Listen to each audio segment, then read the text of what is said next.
Assalamualaikum warahmatullahi wabarakatuh. Perkenalkan, kami dari kelompok 1. Saya Neti Oktasari dengan anggota Linda Nungsi, Melianda, Mutia, Novita Ayu, dan Nur Muhammad. Kami dari kelas 7D NIM 856789895, Prodi FKIP VGSD Universitas Terbuka. Kami akan membahas tentang pencemaran lingkungan, pengaruh deterjen terhadap kecambah pada tumbuhan kacang hijau. Berikut praktikum yang akan kita bahas, mari kita simak sama-sama ya. Tutor pembimbing oleh Bapak Reno Esa Mahesa, SVD MPD. Baiklah, untuk melakukan percobaan pengaruh deterjen terhadap perkecambahan pada kacang hijau, kita akan mempersiapkan bahan-bahan yang diperlukan, yaitu yang pertama ada air bersih, kemudian ada 7 gelas berukuran besar, kemudian ada 7 gelas berukuran kecil, 100 gram deterjen, kemudian ada kacang hijau, kemudian ada gelas takar dan sendok, kemudian ada label dan alat tulis, kapas, dan juga kertas yang kedap cahaya. Nah, kemudian kita beri label di masing-masing gelas dengan kadar konsentrasi yang berbeda-beda. Langkah pertama yang kita lakukan yaitu kita pilih biji kacang hijau yang bagus dengan cara merendam, kemudian kita akan buang kacang hijau yang mengapung. Nah, langkah selanjutnya kita akan mengambil air di gelas takar sebanyak 1000 ml.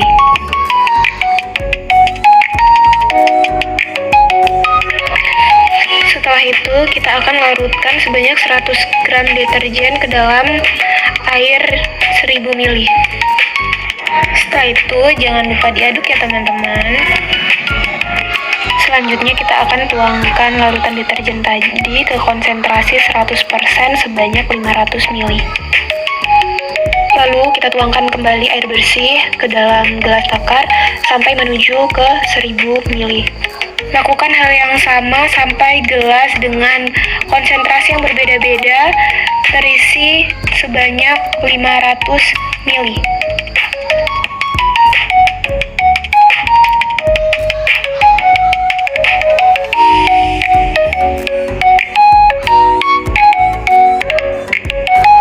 Nah, untuk gelas yang berlabel kontrol kita akan isi dengan air bersih sebanyak 500 ml. Nah, selanjutnya ini tadi kacang hijau yang sudah kita pilih akan kita masukkan ke dalam masing-masing larutan. Di sini kita masukkan masing-masing 10 biji kacang hijau di setiap larutan dengan konsentrasi yang berbeda-beda. Lalu kita akan diamkan kacang hijau terendam selama 5 menit. Sembari menunggu kacang hijau terendam, kita akan meletakkan kapas ke dalam gelas yang berukuran kecil ini.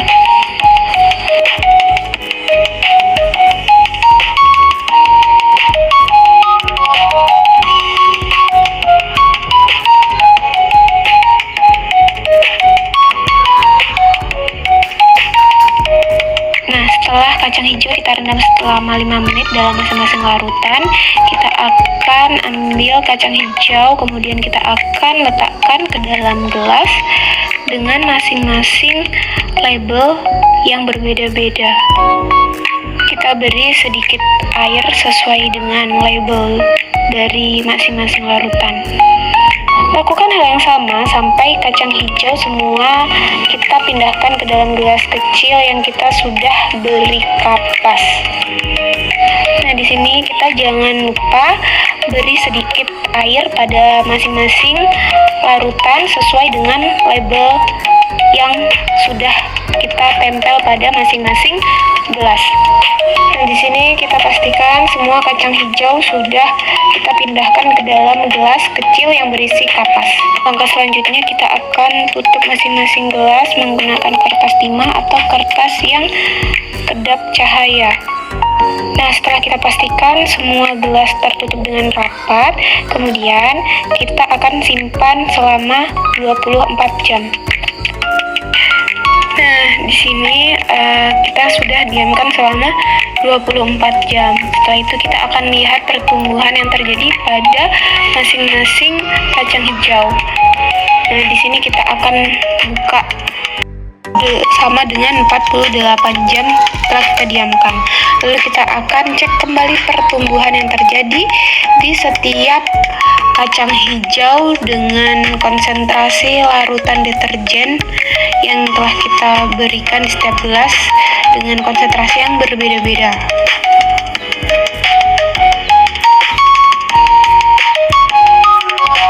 Nah, setelah itu kita akan melakukan pengukuran kembali terhadap setiap kacang hijau.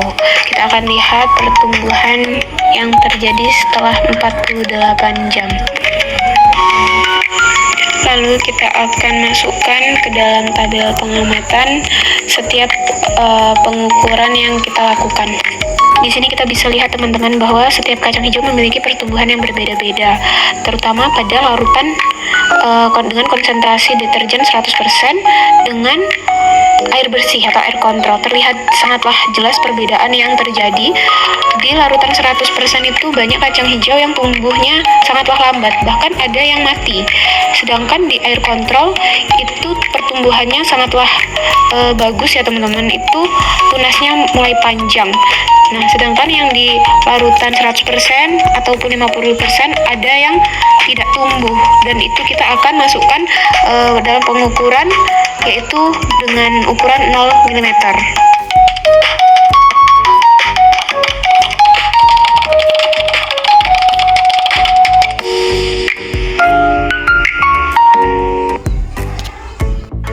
Nah, kesimpulan dari praktikum yang kita amati ini ialah pertumbuhan tanaman dipengaruhi oleh dua kelompok faktor utama, yaitu satu faktor internal ialah gen dan hormon, dua faktor eksternal ialah merupakan faktor cahaya, suhu, air, media, dan kondisi lingkungan. Kondisi lingkungan terutama yang tercemar oleh limbah dapat menghambat laju pertumbuhan tanaman, seperti yang terlihat pada eksperimen pertumbuhan kacang hijau. Pencemaran air oleh limbah deterjen adalah salah satu contohnya. Hasil praktikum ini menunjukkan bahwa semakin tinggi konsentrasi larutan deterjen, maka semakin rendahlah pertumbuhan kacang hijau tersebut. Baiklah, itulah pembahasan dari kelompok kami. Praktikum IPA di SD, pengaruh deterjen terhadap berkecambahan pada kacang hijau. Berikut kesimpulan telah kami paparkan. Semoga bermanfaat dan terima kasih. Wassalamualaikum warahmatullahi wabarakatuh.